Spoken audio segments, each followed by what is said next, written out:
In 1995, Roy Rogers quietly wrote a letter that would one day bring an end to the very museum built to honor his life. For years, no one knew what it contained. It wasn't opened until 2009, when his son Dusty finally read it. By the time he finished, he was in tears. The words inside forced the family into a choice they never wanted to face. The museum was still earning money, but Roy had foreseen the danger long before it became obvious. He understood that a legacy, if left unchecked, could turn into a burden. His instructions were firm and unmistakable, and once they were revealed, there was no turning back. Roy Rogers' story began far from fame in rural Ohio. Born Leonard Sly in 1911, he grew up on a small farm near Lucasville where money was scarce and work was constant. When the Great Depression hit, the family's struggles deepened.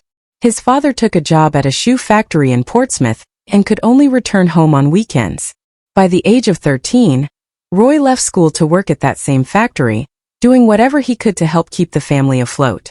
Childhood ended early, replaced by long hours and hard reality.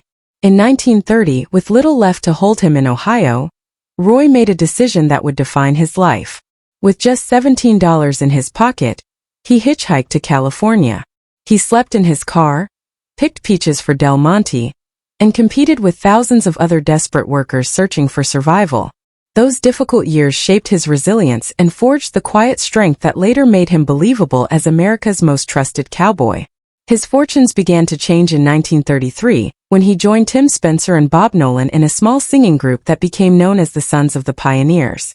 Their harmonies and Western ballads found an audience on Los Angeles radio, and by 1935 they had signed with Decca Records. Songs like Tumbling Tumbleweeds and Cool Water carried images of the open West into homes across the country. Under the name Dick Weston, Roy stood out as the group's lead voice and rhythm guitarist, helping sell millions of records and opening the door to Hollywood. In 1937, Roy slipped into Republic Pictures for a screen test. Some executives thought he was too plain, but others saw something genuine. He landed a contract paying $75 a week, and within a year he starred in Under Western Stars. By 1940, he was known nationwide as the King of the Cowboys. His clean image made him different. He disarmed villains instead of killing them, offering families a hero they could trust. By the mid-1940s, he was one of Hollywood's highest-paid actors. In 1943, Roy married Dale Evans, and together they built a public image rooted in kindness, faith, and family. Their happiness was shaken in 1946 when their daughter Robin, born with Down syndrome and a heart condition, died just before her second birthday. The loss nearly pulled them away from public life, but their faith carried them forward. Their films and shows began to emphasize hope and moral strength, and audiences felt that sincerity. By the early 1950s, Roy Rogers was everywhere. The Roy Rogers Show debuted on television in 1951 and drew nearly 30 million viewers each week.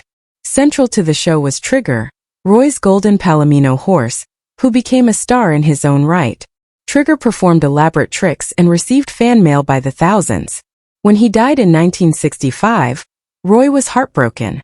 Unable to bury him, Roy had Trigger preserved through taxidermy, a decision that later became one of the museum's most controversial elements. The Roy Rogers and Dale Evans Museum opened in 1967 on their Apple Valley Ranch. Admission cost just $1 and fans poured in. Roy often appeared in person, guiding tours or playing guitar.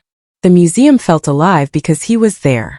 It held costumes, saddles, guitars, and deeply personal items, including Dale's Bible open to Psalm 23, with notes from Robin's funeral tucked inside.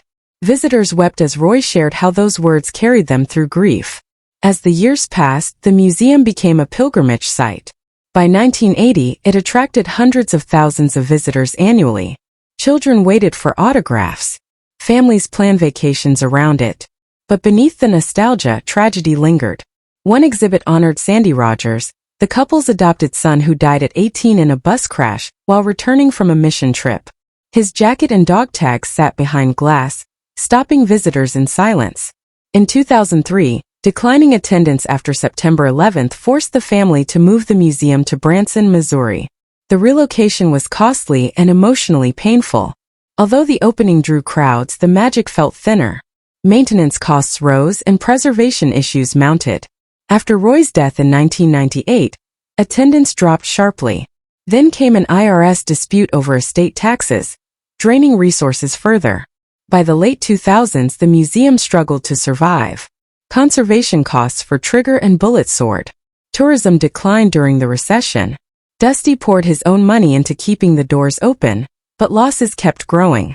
That was when Roy's letter came into focus. Written in 1995, it stated that if expenses ever exceeded income by 20%, everything was to be sold. No debt was to be passed on to the family. Roy's priority was not objects or buildings, but freedom for his children and grandchildren. In 2009, with losses mounting and debt growing, the family faced the inevitable. Fans pleaded.